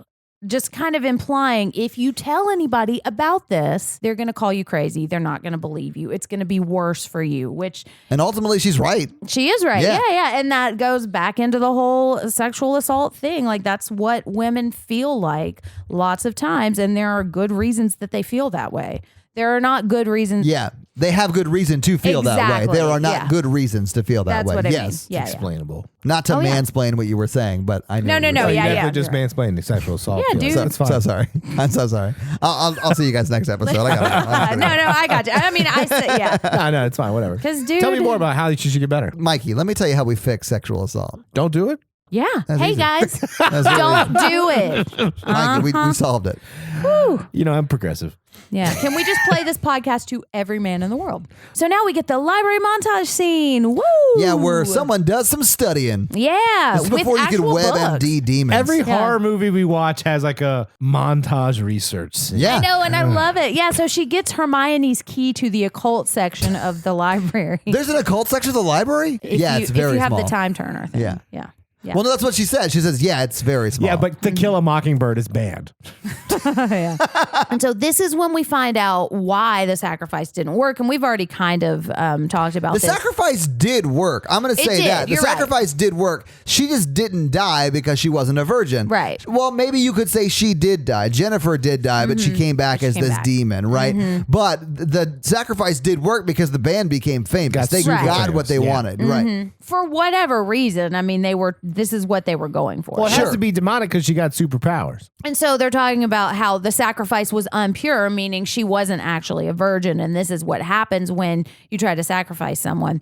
And I really like this part because her not being a virgin is what ends up saving her, which is a reversal of a lot of the slasher tropes. Why are you looking like that? Does it save her? Like, No, she's No, it doesn't save her. doomed from the but beginning. it keeps her from dying in that moment. sure, yeah. But then, like, I don't know. Her friend Oh yeah, kills I mean, her. Like, she's I don't know. not better off. the Yeah.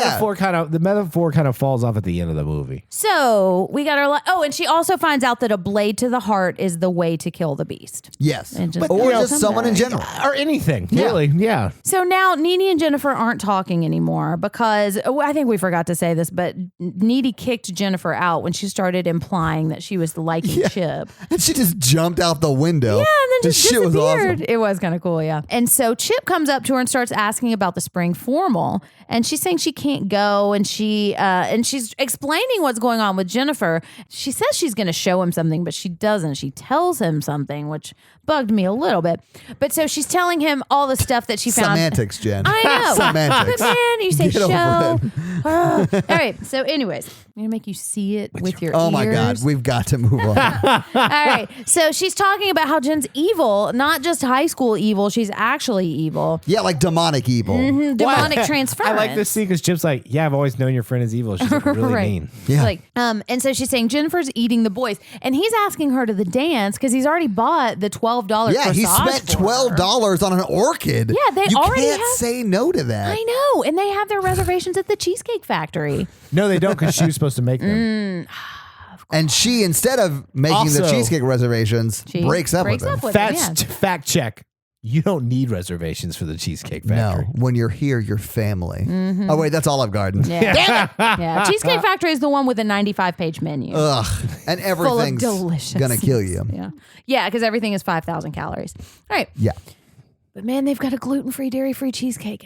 I fucking love it. All right. They have good a lot of stuff. Yeah. Yeah, they do. All right. So, but she's breaking up with him, not because she's not interested in him anymore, although you could argue that she may never. There have is a been reading of it that interested. she's not super into him. She's super into Jennifer. But I also think Right. that even if she doesn't maybe not romantically love him, she does care about him. Very much. And she says, it's not safe for you because Jennifer has indirectly threatened him quite a few times Yes. and indicated that she's into eating him and not in a sexual way. But Chip doesn't believe her and says, I believe you, but I don't believe in this. Right. So now we have the getting ready for the dance montage. So Chip's mom gives him lady pepper spray, favorite. And Needy's wearing some kind of 80s prom dress that may or may not have been designed by Molly Ringwald. I honestly thought it was a little scaly. It was like pinkish red. Yeah. I think she was the red herring. Oh, Because she's the hot she pink gets herring. blamed for a lot of the murders and ends up going to jail, although she does kill one person. But yeah, she was the red herring. And so then we see Jennifer, and her hair's starting to fall out, and she's starting to look rough again. She needs to feed again, and she's putting makeup on, and she's smearing the makeup on her face, and she just looks real sad. And I like this scene. Like, I thought it was like really well done. I thought so too, and Yeah. I thought it spoke to me. Like, you guys were asking, is that how you put makeup on? I was joking. Like, I know. I was also joking. yeah, you No, I know. don't dump it on your face like that. Yeah. No, you don't. But Not I when you're as think. pretty as you are, Jen. Oh, thank you. He I was didn't talking to even know Jen what- from the movie. Oh, all The right. Michael Cera walk. Which is like to the Christmas Charlie Brown song. Yeah. Anyways, it's still hilarious. But so she's putting this makeup on and she's looking sad. And I saw this as like she's glossing over the pain.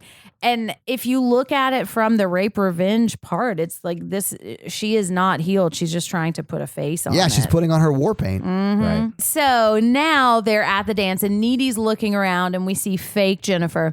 And Chip is walking through the park alone like he wants to get murdered or something. I think he's walking to the dance He though, is. but why would you walk? Come on, man.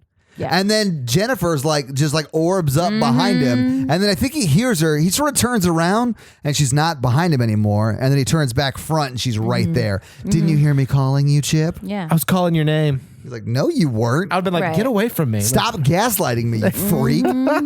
Well, and she's about to do more because she says she needs to talk to him about Needy. And she says Needy's been upset recently because she and Colin, who was the emo guy that Chip was jealous of, Have No. been intimate. they Yeah. have been intimate. They've been doing varsity moves that you've never heard of. And she says, and I care about you more than I had the guts to admit. And the problem with this, too, is Jennifer's always been a bitch to Chip. Yeah, she's always been horrible to him. Which it sort of bothered me that he then made out with her. Like, People do stupid things. Guess what? Low Shoulder, the douchebags are there to play the dance. And so they start playing their only song. oh my God, Low Shoulder needs to write another song. No, they don't. They Please. need to not do Well, anything. that's true. They just need to stop existing. Which Yes. they do towards the end of the movie. Give it yeah. 20 minutes. Yeah. We'll be good. All right. And so again, Needy's got this like psychic vision of Chip and Jennifer because now they're starting to make out in the park and she's like on top of him by a tree. Yeah. And she wants him to say that she's better than Needy. I do like his reaction to this. He's like, why do you need that? Right. So Needy somehow knows. And right when the distortion pedal comes in, she drops her drink and then dramatically runs through the forest to try to chase him. Right. And by this time, Jennifer and Chip are like walking towards the Chernobyl pool.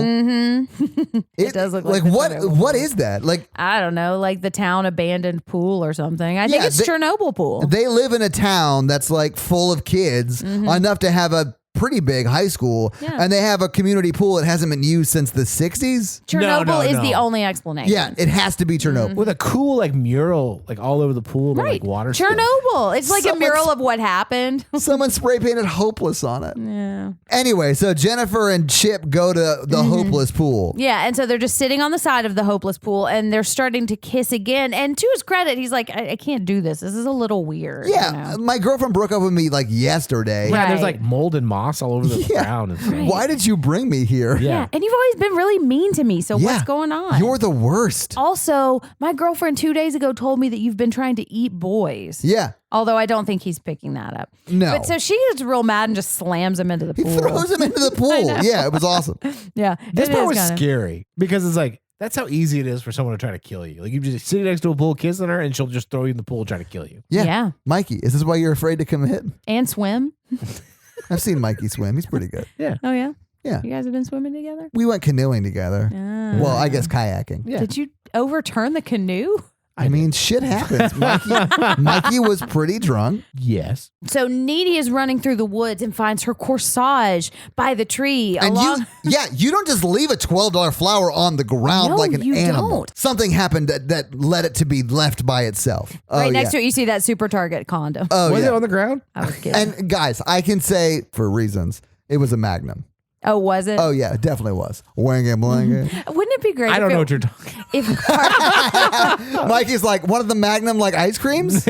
Oh, those that's things are more good. like what I'm like. We need some way of conveying to the listener when I just put my face in my hands. Because it's happened like at least 10 times tonight. Yeah. So she finds the corsage and then she hears him screaming and she walks in and Jennifer's biting They're his like neck in the water, pool. and yeah. she like half of his neck, not half, but like part of his neck is exposed, and she's like eating it. And she turns back and she's got the jaw, The her snake teeth. jaw face, yeah. Yeah. And so Needy jumps in to save him and she backs up and pukes all over him again. Dude, I think the scariest part is when she throws up on him and then goes like underwater and leaves for a second. They talk for a second, and then the water starts rushing towards them. And then that's when Chip throws his female mace His or lady whatever. pepper spray. Yeah, lady spray. And then sprays Jennifer in the face, and she's like screams or whatever. Then Yeah. that's when she hovers. That's when she vomits and hovers. Yes. Yeah. Yeah, Vomits and all then over them. Needy gets her boyfriend out. And he's like, and she can fly. She's like, she's just hovering. It's not a big deal. It's not that cool. And that's an example of the dialogue working for me. Yeah, I like that too. I do too. And so she gets out and she's talking to Jennifer and she's saying, you were never really a good friend. And now she's starting to confront her about all of her shit. And she's saying, why do you need Chip? You don't really like him. You just want him because I have him. Is it just to take me off, or is it because you're really insecure? And this is when she's really confronting her with the truth. Yeah. And Jennifer was like, no, I'm not insecure. I was the snowflake queen. Like, she's got this superficial judgment of her beauty Right. to prove to her that she's not insecure and that she's worthy. And Nini's like, yeah, 2 years ago when you didn't need laxatives. So, To stay thin. Yeah. and that's the thing, man. Beauty is fleeting. You've got That's to a find symptom more in yourself. Of bulimia. Yeah. Not okay. Don't do that. And so she is revealing the truth to Jennifer. And that's when Jennifer says, I'm going to murder her. And Needy says, I thought you didn't. And Jennifer says she goes both ways. She says she goes both ways. And then Chip stabs her through with a pole. Yeah. And then just kind of falls down. And so Jennifer kind of stares for a minute and then just pulls it out. Like it ain't shit. Exactly. I mean, it is a little difficult. More like it's hard for her to work the pole out than it Yeah, is but that it she's hurts. fine. Yeah. She is. And she's starting to heal. Yeah. And then she just bones out the window. Yeah. And then Chip just lays down and is like, beam me up. God. No, he's like really nice. He's like, I always really liked you. You look really pretty. Bye. And they both say they love each other. Yes. And it's sad. But she's like, as a friend, because I'm kind of into chicks. But he's like, what? Yeah. Bruh, you look great tonight. Oh, it is touching though. It is touching, Yeah. but it does have the vibe of Chip is like, I love you. You're the love of my life. And then she's like, you're great. Right. Yeah, I love spending time with you too. You're Yeah. such a great guy. You are so nice. You have the best personality. Oh, man, I'm having flashbacks. All right, so I just feel like if Chip made it through the night, he would be texting her in a month and he would just not hear anything back. Yeah, every it once would- in a while. Yeah. So now we get the scene from the beginning that we've just realized is where the scene was from because Right. Jennifer's laying in her bed. She's watching that same infomercial. With the butt squeeze. Exactly. And at first I thought that shit was on every night back in the day. So maybe but then you realize it's the same scene. And Right. she's circling pictures of boys in the yearbook and writing yum next to him, which I Oh my love. God, yeah. And like pink Sharpie or red Sharpie.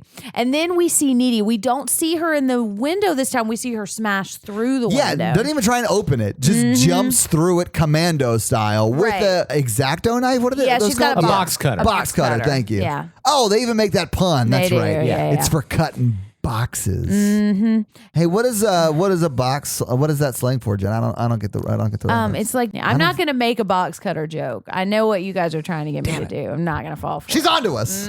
No, we can do this. You just got to be diligent. We can make this Try work. harder. All right. So she stabs like an X on her stomach, and then they start hover fighting, and I think it's pretty cool. That's because Jennifer levitates and then levitates over, so Needy is technically on the bottom then. And then so she was just trying to get the upper hand. Yeah. Yeah. And it kind of reminded me a little bit of when they were making out earlier. Oh, it reminded me of that too. Yeah. Exactly. Wang. And so she ends up, and so she gets bit by Jennifer. I Yeah. think this might have happened a minute ago, but yeah, she gets bit, which will be significant in a minute. And she also rips the BFF necklace off that they both have. Well, No. Needy rips her off BFF. Jennifer's. Right. Yeah. Yeah. Needy rips Jennifer's off. And so if you look Which at hurts her this, feelings. it does. And It actually sort of stops her possession on some level. It does. And it's like if you're reading this through the lens of her being an assault survivor, she's like now broken the last meaningful relationship she has because she has not been able to get the healing that she needs. And so, and I think that's when like she doesn't have anything left. And Yeah, she just falls to the literally bed. falls sort of catatonic to the bed, and Needy now has all the control and just stabs her in the heart. That just makes me sad though, because then she dies. It is sad. Yeah. Yeah. The You whole see- thing is sad. Yeah. I feel really bad for Jennifer. I feel Feel bad for really both of them. Yeah, I do. Yeah. Because I mean, just because of this one decision and this group of asshole men, like her life was ruined and I honestly- taken away. Yeah, absolutely. I feel a little bad for Chip too, because he like was super in love with Needy, and then he got friend zoned by Needy as he's dying. That's got to be a hard thing to check out too. Well, only for like a few seconds till you die. Well, and if He's you like, I could have lived, but it's not worth it. no, yeah. He faked his death. He shows up next day at school like, He's like, ugh. He's looking they're like, what fine. happened? He's like, oh yeah, I can't. not a even good talk night, about it. guys. We're just not together anymore. yeah, The looks corsage weird. is just all smushed. All right, so now Needy has stabbed Jennifer and she's dead. I thought it was going to cut away and then you would see her back in prison. I didn't realize that you would see Jennifer's mother come in and see the murder like right after it happens. This is crazy. Like It I was not expecting that. sad. Yeah, it was real sad. And this is the first time I think we've seen Jennifer's mother too. Yeah. The parents really aren't in this. And I like this. I like that they show the parents' reaction to this kind of stuff because it reminds you that these are real characters with families outside of this horror movie situation. Yeah. So now we cut back to the asylum. Yes. And we're kind of understanding more of why Needy is in this asylum. And she says she's a different person now. And we see this scar that doesn't look like it's healed. It's saying if you're bitten by a demon and you live, you might absorb some of the demon's abilities. And now I'm just now seeing this. If you look at this through the sexual assault lens too, you're thinking, if you're bitten, like if you're next to someone who's experienced this, some of the, like you could be a secondary victim of that. I don't know if I said that well. Secondary trauma. I can see it. Yeah. But anyway, so she starts hovering up for the room. And this is when I see the two, like the virgin and whore dichotomy kind of coming together. Yeah, that's when I saw it too. Needy. Yeah. And for right or wrong, I think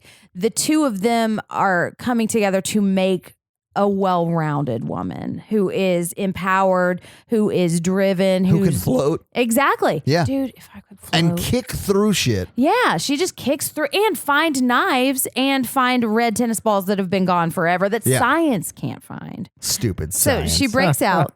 She finds those red balls, but she also finds the knife. the knife they used to kill Jennifer.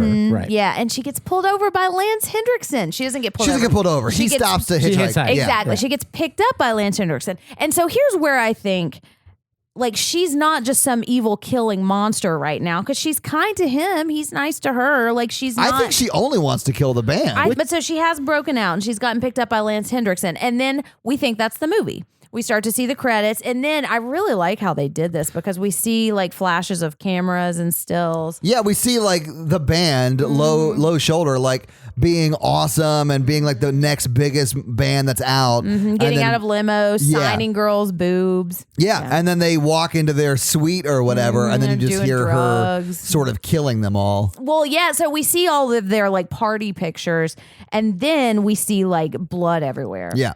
And we start to see pictures of their bodies. And like one time it's just a foot. And then and eventually we see all the members of the band until finally we see Adam Brody, who's got the murder weapon sticking out of him. Yeah. And then we see Needy walking away looking. And that's the movie. And that's the movie. Yeah. Final thoughts. Final thoughts. Yeah. I didn't think this movie was super scary. I didn't think it was that funny. And it wasn't for me. I agree with you. Yeah. I didn't think the movie was scary. I didn't think it was super funny. I saw what it was trying to do, but I saw who it was for. Yeah. But I don't think it did what it was trying to do very well. I don't know. I think because it wasn't for me, and it's fine. There are a lot of things that are for white men.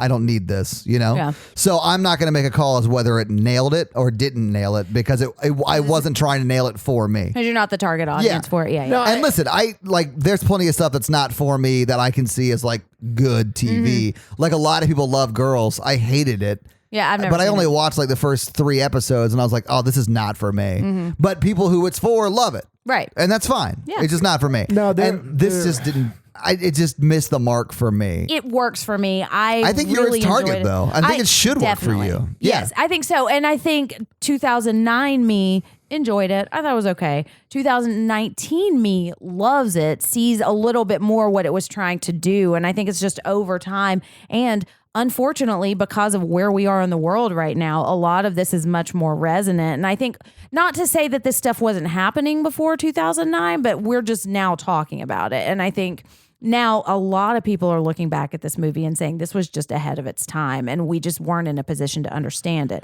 I don't love it. Like it's not a perfect movie. Sure. There are things that don't quite work for me. There are some things that I think are a little over the top. Sometimes the dialogue, I don't think it's always as funny as it thinks it's going to be, but I really enjoyed it and I feel like I got a lot out of it and I feel like I would watch it again. I liked seeing the movie through your eyes because it made me respect it more, but I think the dialogue was so hit or miss that it would take me out of your perspective. Like at the end when she stabs Jennifer and Jennifer goes, my tit. And then she goes, no, your heart. Yeah, and I think what is I see happening? what they meant because Sure. she's stabbing her in the heart, but she's also stabbing, like she's taking out like one of her primary weapons. Yeah. You know, she's hitting at the core of her power. And that, I see what they're trying to do. I just don't know if the delivery worked or something about it seemed off. But the one that bugged me, I think, the most is when Chip has stabbed her and she pulls out and she asks for a tampon.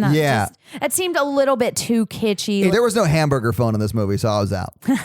Yeah, for I mean, I really or did no, like, recliner on the front lawn. Yeah. I do like that Well, movie. let's talk box office. Yeah. So what do you guys think the budget for this movie was? 40 million? 20. You're closer, Jen. It was 16 million. Ooh, I think I may have known that. Fair enough. It made 16,200,000 domestic, but it also made 15.3 million international. It was so heavily marketed. I don't think it made a lot of money. yeah, I don't know how much money they spent on marketing. That is sort of the X factor. I they never spent know. a lot But of money. it made 31 million. So it made its budget back. I don't know what the marketing budget was though. Well, it bombed. Yeah, it I bombed. know I they remember expected it to be a lot bigger And than it was. didn't just bomb, it got a lot of backlash too. And there are a couple of reasons for that. So since we're talking about the marketing, so this was written by a woman, directed by a woman. The two leads are women. So it was very like female driven. Diablo Cody had just won the Oscar for Juno's screenplay. And so they kind of just gave them carte blanche to do whatever they wanted. And so they made this movie and then this all-male marketing team. That's what it seemed like. Yeah. They marketed it to teenage boys because of Megan Fox, and she had just been in Transformers, and she was like the next Angelina Jolie. So they were marketing it as this really sexy, like, movie for boys, and like you're gonna just get to watch Megan Fox be hot for 2 hours, and that's not what the movie is. And I think the women that were supposed to be the target audience for this were turned off by that. That's why I didn't go see it. The boys who they wanted to be the audience didn't get it because it wasn't for them. Yeah, it's definitely not for especially teenage boys. So they completely mismarketed the thing. And Diablo Cody or Karen Kusama, I can't remember which one, was saying it's like they just didn't understand what we had tried to make. And so they sold it to the wrong people. It didn't go well. It kind of killed their careers for a little bit. They're both back and doing stuff now, but I mean, it was hard for them, and it was sad because I think this movie is better than what it got, you know. Do you want to do some Jen's fun facts? I've got some Jen's fun facts. Jen's fun facts. Now, when they were doing the scenes with her jaw extending, they actually used a body double for that. So they tried to do as many practical effects as they could. Yeah, they would shoot. I'm not exactly how they did that. Who's the person they found with the detachable jaw? I know, right? That's what I want to know. Okay, so part of the reason they used a body double is because it took so long to put the makeup on for that, or they had some kind of special apparatus to film it that they just didn't want. They couldn't shoot Megan Fox's scenes all day if she was getting this makeup. Because So she that did was make part a chair of all why. day. Yeah. Yeah, but they did make an attempt to do as many practical effects as they could. good. For the role of Nikolai, who was played by Adam Brody, they considered Pete Wentz and Joel Madden, who were huge at the time. That's Pete Wentz from Fall Out Boy and Joel Madden from Good Charlotte, I think, right? Yeah, Pete Wentz, bass player in Fall Out Boy. Normally it's the front man, like the lead singer who's like the front man of the band. Yeah. Pete Wentz is like the rare, like not lead singer front man, which I like. The title is a reference to the song Jennifer's Body by Hole from the album Live Through This. Oh shit, I forgot Hole existed. Yeah. What a wonderful time period in my life that was. Blake Lively turned down the role of Jennifer. Really? So Good call on her part. That would, yeah. I mean, the movie didn't do well. Say what you will about it. It did not do well. Well, Megan Fox didn't do very much after it. Well, she didn't do very much after it because she got hashtag Me Too after Transformers 2. Yeah. Jerry Bruckheimer fucked her career. Yeah. Oh, yeah. Okay, I see what you're saying. Yeah, he did. And that's another thing that people are starting to talk more openly about what actually happened, which is interesting. So there's a graphic novel tie-in. So if you're interested in graphic novels, check it out. How graphic does it get, just per se? Well, I don't think there's any nudity in it. I'm out. But the jaw thing is, I think, still that's a thing. that's the opposite of graphic that I wanted. It's the wrong. You went in the wrong direction, guys. Yeah, sorry. Hey, Jen, let's do the scary scale. Let's do the scary scale. Hey, listeners, our scary scale is a ranking we give movies to decide how scared we were when we watched them. It's also the scale in my bathroom. Oh, geez. After enchilada night. It's not a ranking of the quality of the film. You messed up my spiel. It's not a ranking of the quality of the film. It's how scared we were when we watched it tonight. And our one example is Ghostbusters. Our 10 example is Texas Chainsaw Massacre. All right. Todd, what you got? I'm going to give it a 2. All right. There was one jump scare. It turned out to be a crow, so everything was fine. But it was pretty much not scary, not funny, not sure why I watched this movie. Because of our listeners. No, I understand that. It just wasn't for me. Like, if I wasn't on this podcast, I would never have watched it. Yeah. And I would have been fine not to. Mikey? I give it a 1. If we're sticking to scariness, I just didn't think it was very scary. Yeah. All right. I'm going to give it a 5 because of specific patriarchy. things. Yeah, the patriarchy. Yeah. And there is a scene that is pretty upsetting for me in this movie.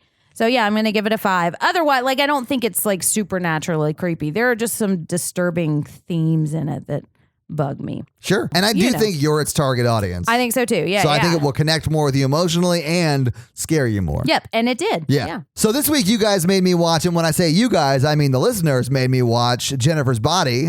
And next week, what are you guys making me watch? Well, we have noticed that we have a glaring hole in the movies that we have been doing. We have not covered a single zombie movie. So we're going to do a zombie movie. And you know what? We're going to go all in. We're going to do 28 Days Later. I'm so excited because Cillian Murphy's are in it. these slow, stupid, pointless Walking Dead zombies, or are they like fast-running, scary zombies, like World War Z zombies? No spoilers. Oh, come on. Yeah, so 28 Days Later. So excited for Well, this. awesome. Well, guys, watch 28 Days Later for next week. You know what we should do? We should read another 5-star review. We should read another 5-star review. Did Mikey, they you ready for request this? the accent? Is there an accent yet? No one requested accents. Hey, guys, please request binary, dinosaur, maybe falcon call. I think we're reading this one right here. I wonder what a giraffe would sound like reading a review. All right, everyone. That girl, Allison, I wonder what her name Allison. and gender are. says, I love this podcast. That's the title of the review. Thank you. I discovered these guys last week, and I think I've already binged about 15 episodes. Nice. Well, you only have about 55 more to get through. Yeah, you're almost to where I come into the podcast. I listened to a couple of other horror podcasts, and this is a welcome addition. Oh, nice. thanks. I love these 3, and horror virgin Todd is my brother from another mother. Yeah. With his crude jokes. Keep it up, y'all. Oh, I'll keep it up. Oh, geez. 5 stars. Listener. Nailed it. What are you encouraging? I like how you talk to her directly. Listener, what are you? I'm working on something here. Hey, thank you so much, Thank that you girl, so much, Allison. yeah. That really means a lot to us. And if you would like us to read your 5-star review, leave us a 5-star review. Yeah, so That's we how can that read works. it. And Yeah. leave the accent you want me to read it in. Yeah. I challenge the community here. No one's taking me up on it. Maybe Yeah, they're robot. afraid. We are a member of the Modern Horrors Podcast Network. And if Yes, you're we listening to are. us in their feed, listen to our feed. You'll get it 2 days earlier on Monday instead of Wednesday. But Yeah. In their feed, you'll also get, of course, the Modern Horrors podcast, which they have started back a weekly schedule, it seems. Also, the Final Girls podcast and Death, Dying, and Other Things. Yeah, they're all awesome. Check them out. Yeah. And our social, if you want to follow us on social, it is at Horror Virgin. Mikey is at mrandolph24. Jen is at Jen Ferratu. And I am at Todd J. Awesome. If you want to check us out online, go to horrorvirgin.com. You can see Jen's wonderful blog there. Links to our merch store, all that kind of great stuff up there. If you want to help financially support the show, go to patreon.com/horrorvirgin. We got a lot of great levels. We do. A lot of great perks. And speaking of, this episode was a listener request. Yes. And the way you get to request movies and vote on them is by becoming a Patreon member. All levels have rights to request and to vote. Yes. So yeah, check it out. Jen has been releasing her scary stories that she's been reading all on Patreon. And also, some of those went to the Facebook group. So if you're not a member of the Facebook group, you are missing out on some awesome exclusive Facebook group content. So make sure you get up in that group, y'all. Yeah, every once in a while we get a too hot for the Horror Virgin clip. Well, we'll probably have some out of this too.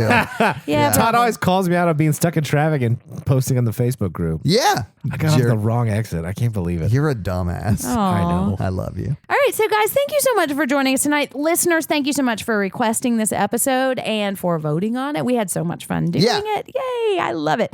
Hey, thank you so much for joining us. I'm Jen. I'm Mikey. And I'm your Horror Virgin Todd, guys. And that's it for us. That's it. Oh, God. Oh, my God. This is the Have a joke great that will week. never end. Bye. Nerds. Nerds.